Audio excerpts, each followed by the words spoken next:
આજે એક સારું એવું કામ એવું કર્યું છે કે કોન્ટ્રાક્ટ કર્મીઓને કાયમી કરો અથવા તો કોન્ટ્રાક્ટ સિસ્ટમ રદ કરવા માટેની દરેક સરકારી એનએચસી પીએચસી જેટલી પણ હોસ્પિટલો છે જે પણ ચાલે છે એમાં કોન્ટ્રાક્ટ સિસ્ટમ રદ કરવા માટેની આરોગ્ય વિભાગને તાકીદ જે કરવાની હતી એ કરવામાં આવી છે.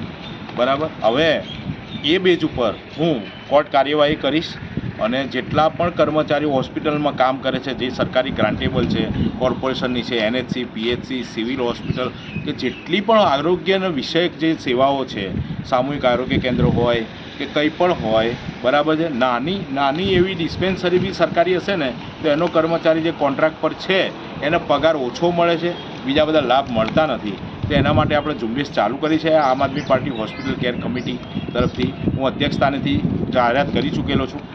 હવે ફરીથી હું આજે બધાને કહેવા માગું છું કે આજે આરોગ્ય મંત્રીશ્રી, પછી અગત્યની વસ્તુ કે નકલ રવાના જે કરવાની હતી અગ્ર સચિવને અને મુખ્યમંત્રીશ્રીને, એ મેં કોઈ નકલ રવાના જ કરી. હું જાતે રૂબરૂ આપી, મુખ્યમંત્રીશ્રીને પણ આપી છે, આરોગ્ય મંત્રીશ્રીને પણ આપી છે અને હેલ્થના અગ્ર સચિવ સાહેબને પણ આપી છે. કહેવાનો મતલબ એવું છે કે હવે આપણે એક એક્શન મોડમાં જ કામ ચાલુ કરી દીધું છે. બરાબર છે. એટલે જેટલા પણ કર્મચારીઓ હોય, સિવિલના હોય, એનએચસીના હોય, પીએચસીના હોય, કોર્પોરેશન સંચાલિત હોસ્પિટલના હોય, બરાબર, કોઈ પણ હોસ્પિટલ કર્મચારીઓ કે જ્યાં ટૂંકમાં સરકારી ગ્રાન્ટ અવેલેબલ થતી હોય, જ્યાં મળતી હોય, કોન્ટ્રાક્ટમાં કામ કરતા હોય, એ બધા જને મારી નમ્ર વિનંતી કે તમે જોડાઓ. હું સુપ્રીમ કોર્ટ સુધી લડવાની અમારી તૈયારી છે.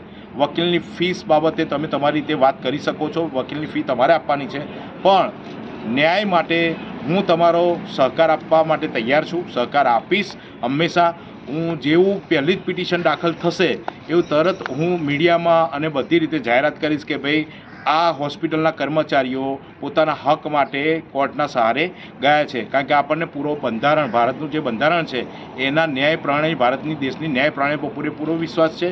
એના થ્રુ જ અમે કોઈ આંદોલન નહીં, કોઈ હડતાલ નહીં, કોઈ રેલી નહીં, ડાયરેક્ટ કોર્ટ થ્રુ જ અમે આગળ વધવાના છીએ.